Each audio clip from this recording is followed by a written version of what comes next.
Hi very good morning, welcome back to Pranati vlogs. Hope ಎಲ್ಲರೂ ಚೆನ್ನಾಗಿದ್ದೀರಾ ಅಂತ. ನಾನು ಸೂಪರಾಗಿದ್ದೀನಿ. ಸೊ ಇವತ್ತು ಏನಪ್ಪ ವೀಡಿಯೋ ಮಾಡ್ತಾ ಇರೋದು ಅಂತ ಅಂದರೆ, ನನ್ನ ಡೈಲಿ ರೊಟೀನ್ ಹೇಗಿರುತ್ತೆ ತೋರಿಸೋಣ ಅಂತ ಹೇಳಿ ವೀಡಿಯೋ ಮಾಡ್ತಾಯಿದ್ದೀನಿ.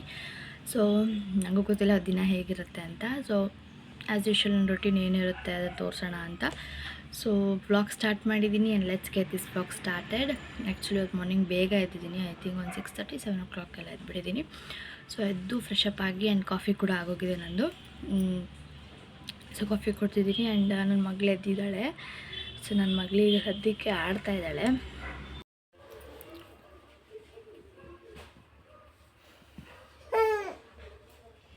ಮಗಳಿಗೆ ಸ್ನಾನ ಮಾಡಬೇಕು. ನಾನು ಫ್ರೆಶ್ ಅಪ್ ಆಗಿ ಆಮೇಲೆ ಸಿಗ್ತೀನಿ. ಫ್ರೆಶ್ ಅಪ್ ಆಗಿದ್ದೀನಿ. ಸೊ ಫ್ರೆಶ್ ಅಪ್ ಆಗಿ ಇವಾಗ ಸ್ಕಿನ್ ಕೇರ್ ಎಲ್ಲ ಮುಗಿಸ್ಕೊಂಡಿದ್ದೀನಿ. ಆ್ಯಂಡ್ ನನ್ನ ಮಗಳು ಕೂಡ ಫ್ರೆಶ್ ಅಪ್ ಆಗಿ ಮಲ್ಕೊಂಡಿದ್ದಾಳೆ. ಸೊ ಅವಳು ಮಲ್ಗೆ ಎದ್ದೋಳು ಅಷ್ಟರಲ್ಲಿ ಒಂದು ಸ್ವಲ್ಪ ಟಿಫನ್ ಮಾಡ್ಕೊಳ್ಳೋಣ. ಆ್ಯಕ್ಚುಲಿ ಹೊಟ್ಟೆಲಿ ತಾಳ ಆಗ್ತಿದೆ. ಸೊ ಟಿಫನ್ ಮಾಡ್ಕೊಂಡು ಒಂದು ಸ್ವಲ್ಪ ರೆಸ್ಟ್ ಮಾಡೋಣ. ಸೊ ದಟ್ ಅವಳಿಗೆ ನಿಂತರೆ ನನಗೆ ರೆಸ್ಟ್ ಇರಲ್ಲ. ಸೊ ಅದಕ್ಕೆ ಆ್ಯಕ್ಚುಲಿ ನನ್ನ ಮಗಳು ನೋಡಿ ಮಲಗಿದ್ದಾಳೆ. ಸೊ ನನ್ನ ಮಗಳು ಮಲಗಿದ್ದಾಳೆ. ಸೊ ಬ್ರೇಕ್ಫಾಸ್ಟ್ ಏನು ಮಾಡಿದಾರೋ ಗೊತ್ತಿಲ್ಲ. ಸೊ ನೋಡ್ಕೊಂಬರೋಣ ಬನ್ನಿ. ಬ್ರೇಕ್ಫಾಸ್ಟ್ಗೆ ರಸಮ್ ಆ್ಯಂಡ್ ರೈಸ್ ಮಾಡಿದ್ರು. ಸೊ ಮೊನ್ನೆ ಕೇಳಿದೆ, ಇವತ್ತು ಮಾಡಿದ್ದಾರೆ. ಆ್ಯಂಡ್ ಒಂದು ಸ್ವಲ್ಪ ಸ್ಕ್ರಿಪ್ಟ್ ಇತ್ತು. ಸೊ ಅದನ್ನೆಲ್ಲ ಬರೆಯೋದು ಮುಗಿಸ್ಕೊಂಡಿದ್ದೆ. ಆ್ಯಂಡ್ ಆ್ಯಕ್ಚುಲಿ ನಾಳೆ 19th ರಾಯರದು ಸನ್ಯಾಸಿ ಪಟ್ಟ ಎತ್ತಿರೋ ದಿನ ಆಗಿರೋದ್ರಿಂದ ಸೊ ನಾಳೆದು ಸ್ವಲ್ಪ ಸ್ಕ್ರಿಪ್ಟ್ ಇತ್ತು. ಸೊ ಅದನ್ನು ಬರ್ಕೊಂಡು ಆ್ಯಂಡ್ ಒಂದು ಸ್ವಲ್ಪ ಮಂತ್ರ ಇತ್ತು. ಸೊ ಅದನ್ನೆಲ್ಲ ಬರೆದಿಟ್ಕೊಂಡು ನಾಳೆ ಶೆಡ್ಯೂಲ್ ಎಲ್ಲ ಬರೆದಿಟ್ಕೊಂಡಿದ್ದೆ. ಸೊ ದಟ್ ನಂಗೆ ಕನ್ಫ್ಯೂಸ್ ಆಗಬಾರ್ದು ಅಂತ. ಸೊ ಎಲ್ಲ ಬರ್ದಿಟ್ಕೊಂಡ್ಬಿಟ್ರೆ ಸೊ ದಟ್ ಅದು ನೆನಪಲ್ಲಿರೋದ್ರಿಂದ ಎಲ್ಲ ಆ್ಯಕ್ಟಿವಿಟೀಸು ಟೈಮ್ ಬೈ ಟೈಮ್ ಆಗೋಗುತ್ತೆ ಅಂತ ಹೇಳಿಬಿಟ್ಟು ಅದನ್ನು ಕೂಡ ಬರೆದು ಎತ್ತಿಟ್ಕೊಂಡ್ಬಿಟ್ಟೆ. ಸೊ ಅದೊಂದು ಕೆಲಸ ಆಗೋಯಿತು. ನೋಡಿ, ನಾನೊಂದು ಸ್ಕ್ರಿಪ್ಟ್ ಬರೆದು ಮುಗಿಯೋಷ್ಟರಲ್ಲಿ ನನ್ನ ಮಗಳು ನಿದ್ದೆ ಮಾಡಿ ಎದ್ಬಿಟ್ಟಿದ್ದಾಳೆ.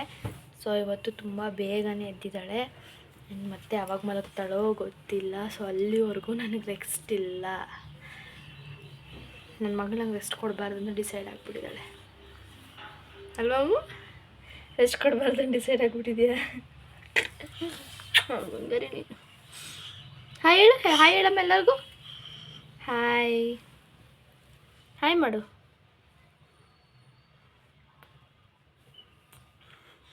ಇನ್ನೊಂದು 2 ತಿಂಗಳಲ್ಲಿ ಅವಳೇ ಹಾಯ್ ಬಾಯ್ ಎಲ್ಲ ಹೇಳ್ತಾಳೆ. ಸೊ ಇವಾಗ ನನ್ನ ಮಗಳನ್ನ ಆಟ ಆಡಿಸ್ಬೇಕು.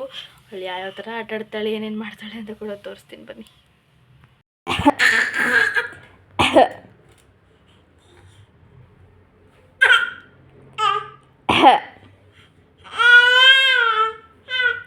ನನ್ನ ಮಗಳು ನಾನು ಎತ್ಕೋಬೇಕು ಅಂತ ಹೇಳ್ಬಿಟ್ಟು ಕೆಮ್ಮೋ ಥರ ನಾಟಕ ಮಾಡ್ತಾಳೆ ಯಾವಾಗ್ಲೂ.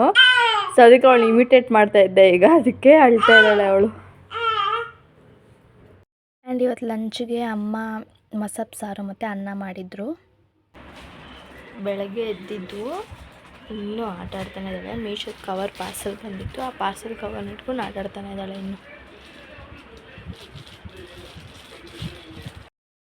ಅವರಪ್ಪ ಊರಿಗೆ ಹೋಗಿದ್ರು 3 days. ಸೊ ಇವತ್ತು ಬಂದಿದ್ರು ಊರಿಂದ ಕೆಲಸ ಮುಗಿಸ್ಕೊಂಡು. ಹಾಗೆ ನೋಡಿ ಅವರಪ್ಪ ಆದರೆ ಎಷ್ಟು ಇಂಟ್ರೆಸ್ಟಾಗಿ ಆಟ ಆಡ್ತಾ ಇದ್ದಾಳೆ ಅಂತ. ಆ್ಯಕ್ಚುಲಿ ಅವಳಿಗೆ ನನಗಿಂತ ಅವರಪ್ಪ ಅಂದರೆ ಅವಳಿಗೆ ತುಂಬ ಇಷ್ಟ. ಅವ್ರ ಅಪ್ಪನ ಜೊತೆ ತುಂಬ ಟೈಮ್ ಸ್ಪೆಂಡ್ ಮಾಡೋಕ್ಕೆ ಇಷ್ಟ ಬೀಳ್ತಾಳೆ. ಆ್ಯಕ್ಚುಲಿ ಇವಾಗಲೂ ಅವಳು ಅಪ್ಪನ ಮಗಳು ಆಗ್ಬಿಟ್ಟಿದ್ದಾಳೆ. ಸೊ ಅವಳು ಯಾವಾಗೂ ಅಪ್ಪನ ಮಗಳೇ. ನಮ್ಮಮ್ಮ ಅಲ್ಲಿ ಒಂದು ಬ್ಯಾಗ್ ತಗ್ಲಾಕಿದ್ದಾರೆ. ಸೊ ಅದು ಸ್ವಲ್ಪ ಕಲರ್ಫುಲ್ಲಾಗಿದೆ. ಸೊ ಅದನ್ನು ಎತ್ಕೊಳೋದಕ್ಕೋಸ್ಕರ ಏನೆಲ್ಲ ಟ್ರೈ ಮಾಡ್ತಿದ್ದಾಳೆ. ಅವಾಗಿಂದ ಸರ್ಕಸ್ ಮಾಡ್ತಾಳೆ. ಬಟ್ ಅದು ಎತ್ಕೊಂಡು ಹೋಗ್ತಾನೆ. ಆ್ಯಂಡ್ ಹಾಗೆ 4 o'clock ಆಗ್ತಿತ್ತು. ಸೊ ಅವಳಿಗೆ ಊಟ ಟೈಮ್ ಕೂಡ ಆಗಿತ್ತು. ಸೊ ಇವತ್ತು ಆವಕಾಡೋ ಪ್ಯೂರಿನ ಕೊಟ್ಟಿದ್ದೆ. ಅವಳು ತುಂಬ ಇಷ್ಟ ಬಿಟ್ಟು ತಿಂತಾಳೆ ಇದನ್ನು. ನೋಡಿ, ಬೆಳಗ್ಗೆಯಿಂದ ಮಲಗಿಲ್ಲ. ನಮ್ಮಮ್ಮ ಬಂದಮೇಲೆ ಅಮ್ಮ ಮಲಗಿಸಿದ್ಮೇಲೆ ಮಲಗಿದ್ದಾಳೆ. ಸೊ ನನ್ನ ಮಮ್ಮಿಗೆ ಮತ್ತು ನನಗೆ ಕಾಫಿ ಮಾಡ್ಕೊತಿದ್ದೆ. ಆ್ಯಕ್ಚುಲಿ ನಾನು ಕಾಫಿ ಕುಡಿಯಲ್ಲ, ಮದರ್ ಹಾರ್ಲಿಕ್ಸ್ ಕುಡಿತೀನಿ ನಾನು. ಮಮ್ಮಿಗೆ ಮಾತ್ರ ಕಾಫಿ ಮಾಡ್ತಿದ್ದೆ. ಆ್ಯಂಡ್ ಇವತ್ತೊಂದು ಸ್ನ್ಯಾಕ್ಸ್ ರೆಸಿಪಿ ಮಾಡಿದ್ದೀನಿ. ಸೊ ಯಾರೆಲ್ಲ ಇಂಟ್ರೆಸ್ಟ್ ಇದ್ದೀರಾ, ಸೊ ನಾನು ಪೋಸ್ಟ್ ಮಾಡಿದ್ದೀನಿ ಆಲ್ರೆಡಿ ವೀಡಿಯೋನ. ಸೊ ಚೆಕ್ಔಟ್ ಮಾಡಿ. ಐ ಹೋಪ್ ಈ ವಿಡಿಯೋ ಎಲ್ಲರಿಗೂ ಇಷ್ಟ ಆಯಿತು ಅಂತ ಅಂದ್ಕೊತೀನಿ. ನನ್ನ ಡೈಲಿ ರುಟೀನ್ ಆಲ್ಮೋಸ್ಟ್ ಎವ್ರಿಡೇ ಹೀಗೆ ಇರುತ್ತೆ. ಸೊ ಯಾರೆಲ್ಲ ಈ ವಿಡಿಯೋ ನೋಡ್ತಾ ಇದ್ದೀರಾ ದಯವಿಟ್ಟು ಲೈಕ್ ಮಾಡಿ, ಶೇರ್ ಮಾಡಿ ಆ್ಯಂಡ್ ಸಬ್ಸ್ಕ್ರೈಬ್ ಮಾಡಿ. And see you all the next video. ಅಲ್ಲಿ ತನಕ ಬಾಯ್.